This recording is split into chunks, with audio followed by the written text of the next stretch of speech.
it will be due to the Zoom person.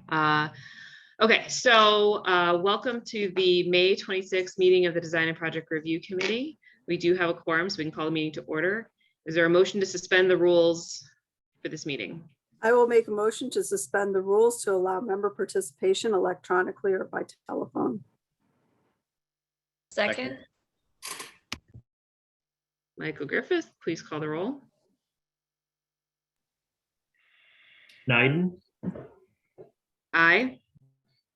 Gertis, Aye. Biggs, Aye. Cano, Aye. Eckersberg, Aye. Vanetta, Aye. Heinck, Aye. Tristan, Aye. Jones, Aye. and Griffith. Aye. All right, first order of business, or second order of business is the approval of the meeting minutes of May 19th.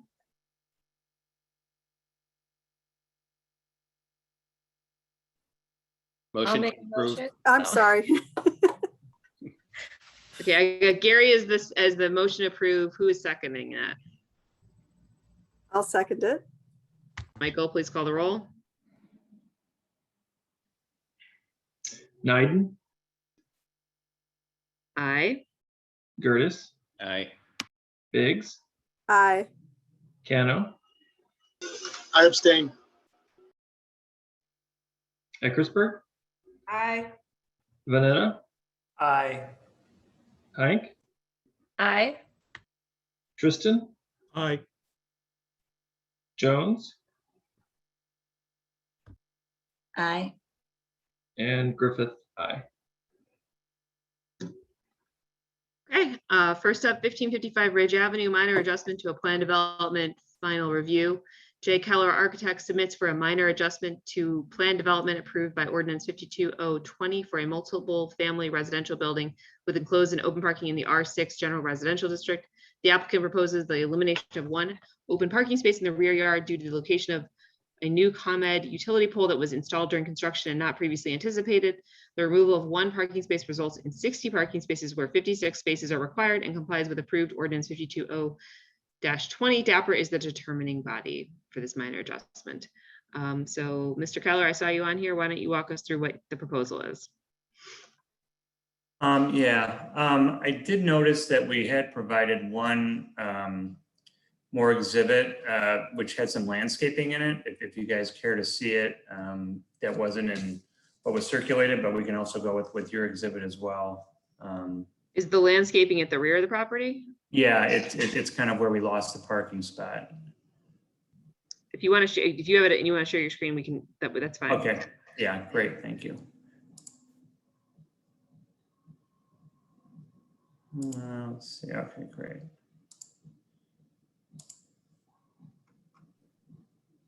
Okay, can everybody see that?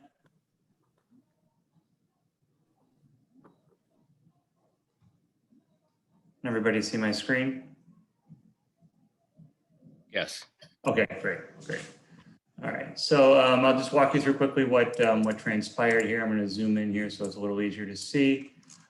We have 1, 2, 3, 4, 5, 6, 7. We had 8 poles when we started the project.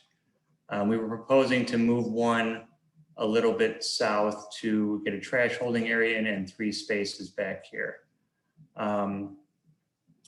During at some point after that, this pole was installed. As you can see, the ground is still disturbed and was placed right here in front of what was a previous parking space, resulting in 21 feet from pole to pole and now making it impossible to get the 3 spaces in here. So our proposal is now to eliminate one space, keep the trash holding area, and provide a couple landscaped areas to help beautify the alley and offset the loss of the one spot. I can certainly answer any questions with regards to that. So this is Laura Biggs. I'm the city engineer. Mhm. So I was reviewing this, and I feel like the last time we talked about this at Dapper, you were actually you were considering burying the pipe, the power lines or something, but we weren't really looking at the parking plan with the way that the poles are laid out. And now that I'm concerned that the existing poles are basically in driving lanes on the North and South Bay. And it becomes, so this isn't the pole you're talking about and the parking space problem, but it becomes an issue in the North Bay because there's no way for a truck to pull into the space designated loading zone. So there's a challenge. I mean, your own truck turning diagram is later in the packet and shows going right through where that pole is. So I'm concerned about, in general, the layout of the poles versus the parking. Okay. I believe, I mean, I have the owner on the phone to answer any questions regarding the poles, but I believe that, what was decided that it was, cost prohibitive to move those, and we were going to need to work with where they were at, originally. And that it just wasn't feasible for the project to be able to move them. There's so much, there's other infrastructure on there, low voltage, 3 or 4 different service providers, and after examining it, they determined that it wasn't feasible. With regards to the turning lane, I'll have to take a look at it with the civil engineer who put that together. You're saying it's in here, right? Yeah, I unfortunately don't have it up right now. That would have been really helpful.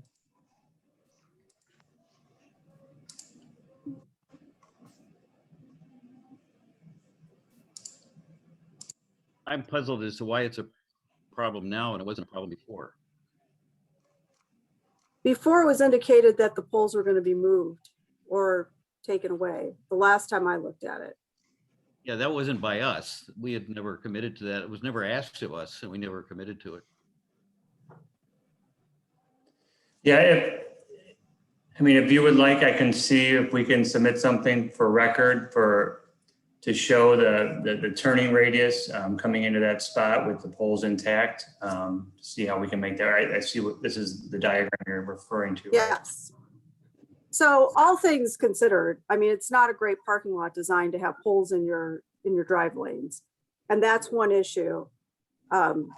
And maybe we move forward with that as it's not a great design, but there was a lot of discussion around this loading zone space, and it's been moved multiple times in order to accommodate different things.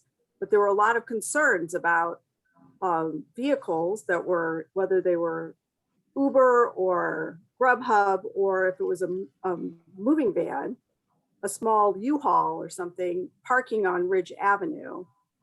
I'm sorry, not Ridge. Grove, thank you. On Grove.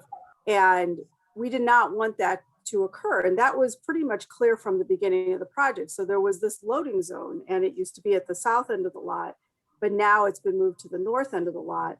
But unfortunately, the way the pole layout is, it's basically unusable as a loading zone for at least half the people that would probably want to use it. So that is my concern, that there was a very specific issue that we were talking about. There was a compromise that was reached. I feel like the current location of the pole versus the current location of the loading zone does not meet the spirit of the compromise that we had about trying to get vehicles off of Grove and Ridge. And so I know that isn't necessarily why you were here today, but I do think it is an issue. I think the best that we could do is I can follow up with our civil engineer and see if he can provide some kind of a better plan for you that shows that it could work, and at least start there.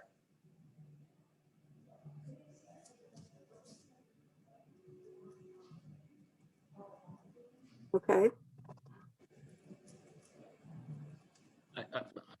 I'm not sure what has changed since we got approval, other than this one pole has been placed there. It sounds like this is an opportunity to revisit an issue that's already been resolved.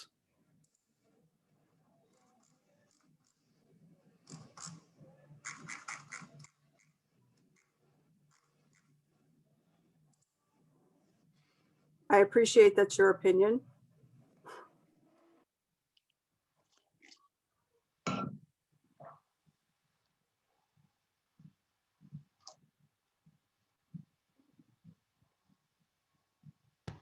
Okay, So I I was will- trying to approve ordinance development plans, and we don't seem to have a record of it right now. So I think we need to dig deeper to understand what if this. I think Laura's also highlighted an issue that is an issue. So and if it wasn't flagged on earlier plans because we weren't aware of it, then that's something we have to resolve. But I think if you have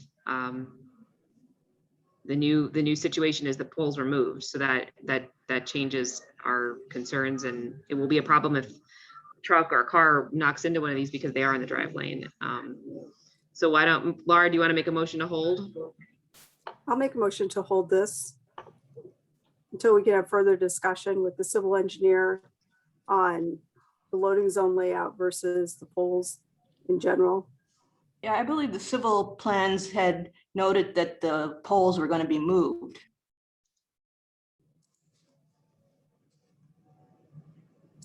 That was certainly my understanding. I don't review every set, every iteration of the sets. So it may be that I just missed, was not in a review and didn't see the latest sets. But it was my understanding the poles were going to be moved or addressed in some other way.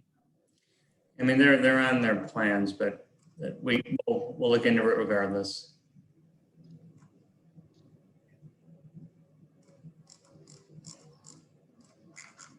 All right, so there's a motion to hold by Laura. Is there a second? I'll second. All right, Michael Griffith, I think we have to call the roll for this.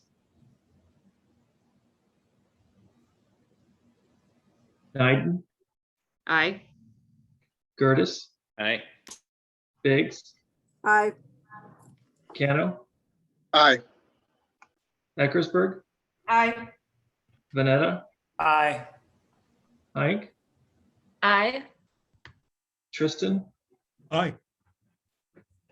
Jones, Aye. and Griffith, aye. All right, so we'll hold to the next. Laura, you were indicating we would hold to the next TAPR meeting? I think till a time when, to allow, I didn't indicate a time. It was basically to allow them to take a look at it with their civil engineer. So Cool. All right, up to next. the client. I think the pole on the south drive lane needs to be looked at too. I mean, that's in the way. I don't see how a pole in that location is functional. So I think both poles at both ends need to be addressed. All right, so we'll come back to a future meeting. Laura, you will be in touch with the applicant.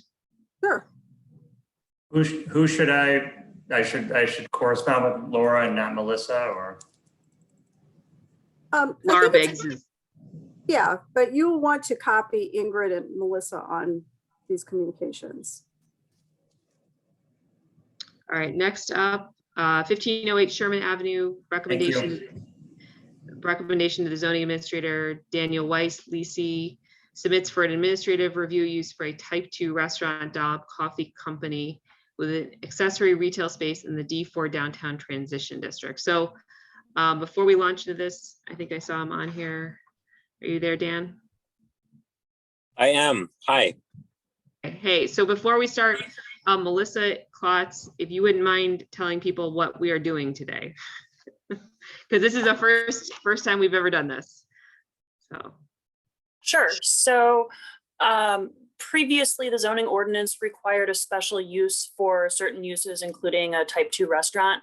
And that was recently changed so that now It is an administrative review use with an administrative process, and that includes a recommendation from the zoning administrator to DAPR, and then you guys will discuss and then recommend those conditions or alter them, add any others, etc. And then from there, it is finalized with the zoning administrator, CD director, and city manager.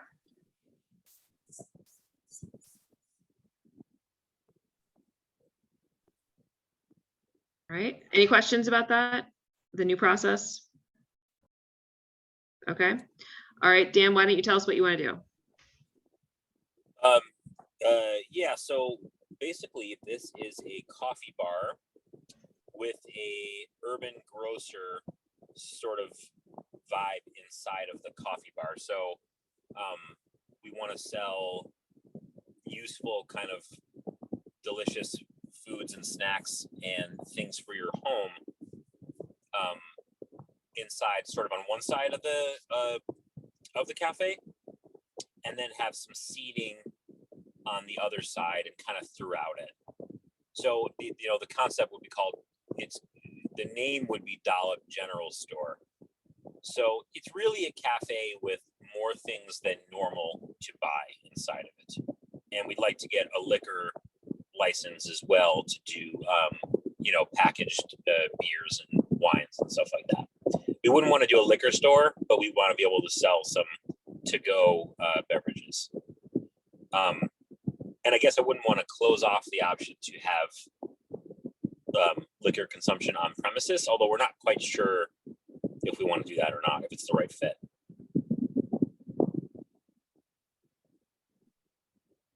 All right, questions? All right, so Melissa, we have some conditions on this, or thoughts on conditions on this already, right? So do you want to share again what those would be now that we've heard the description? Can we bring the memo up?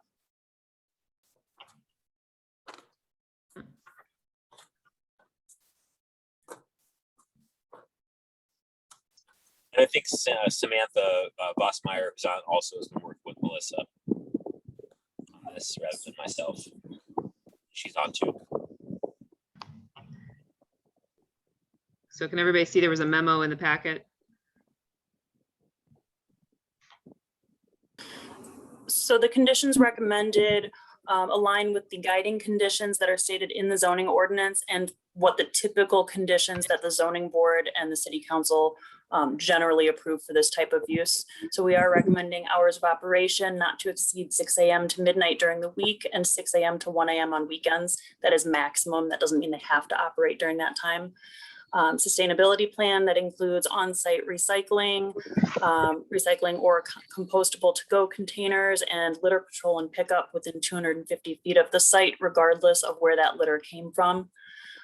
Deliveries that use the loading dock at the rear and only between the hours of 8 a.m. and 6 p.m. so that it is not a nuisance to any residents that live above. And the last condition, that employees do not use on-street metered parking spaces so that those can be available for customer use.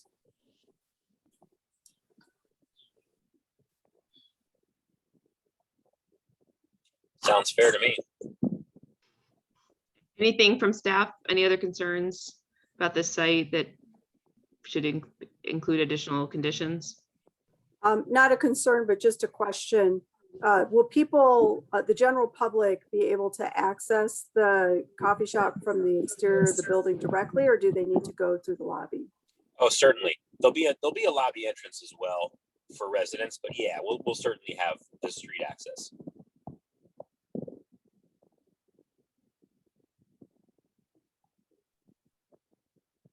Edgar, were you raising your hand there?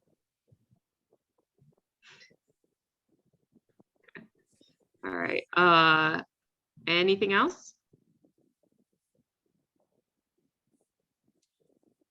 Do you guys all work from the Civic Center still? Yeah, Some of us are mostly there. remote. I just wanted to say that, do you guys know Dimitri Shub? The IT specialman? He's one of my favorite people in the world. He's like one of my oldest friends. I just wanted to let you guys know that I love Dimitri and I miss him. All right, well, That's all. if they're ever all in the same building, we'll let them know that we had this Cool. conversation. Okay. You All were, right. you were still going to get a positive recommendation prior to that. so. I was gonna say, I was gonna make a joke, but then that seemed inappropriate. I will- It wasn't. It wasn't related to your decision. I just genuinely love Dimitri and wanted to say that. Well, our IT staff has done a great job in the last 15 months in general, Bet. and I think they're all pretty beloved right now amongst I the bet, city yeah. employees. For sure. So I will make a motion to approve with the conditions set forth in the staff recommendation. I'll second. Okay, Michael Griffith, please call the roll.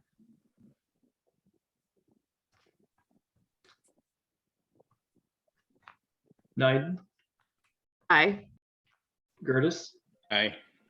Biggs, Aye. Cano, Aye. Eckersberg, Aye. Vanetta, Aye.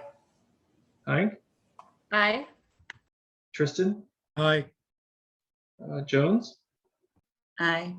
and Griffith. Aye. All right. Onward you go. You do not have to go to ZBA. You do not have to go to city council. This is it. Right, Melissa? Pretty Cool. crazy. But I have to get a liquor license, right? That's all. None of us have any involvement with that. So good Okay. luck. Thank you. I Thanks, say guys. thank you. Okay. take care. Thanks. There's no other new business. We can adjourn in a moment. Just wanted to give you all a heads up, not to next week or the week after, but looking to see our options for resuming in-person Dapper. So as all of you think about returning into the Civic Center or in-person work, we're going to try to, at some point this summer, fall, resume in-person Dapper, which might involve parasol room. The word I'm getting is that it would be in people coming into the Civic Center would be by appointment only. So if members of the public are coming, they would have to sign, we would have to work out some kind of sign up. So this is more of an FYI heads up, more to come. I have done nothing to develop this idea other than telling you all that it's coming. My biggest concern is members of the public, and I'm wondering if they're, how to address that. Yeah.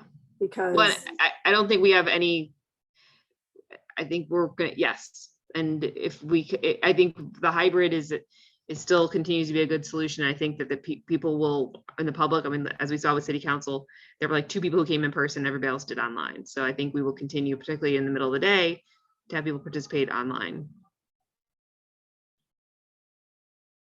Or something else, so. If you have any other thoughts, or I will involve many of you in the conversation. I do think it's probably helpful for those of the staff that are not at the Civic Center to be able to just pop onto the Zoom, right? I'm looking at Mario and Edgar. It's probably easier than coming all the way over to the Civic Center. Yeah. I am back full time as of 3 weeks ago, so whatever works. My only other comment is Gary Gertis's last day is June 4th.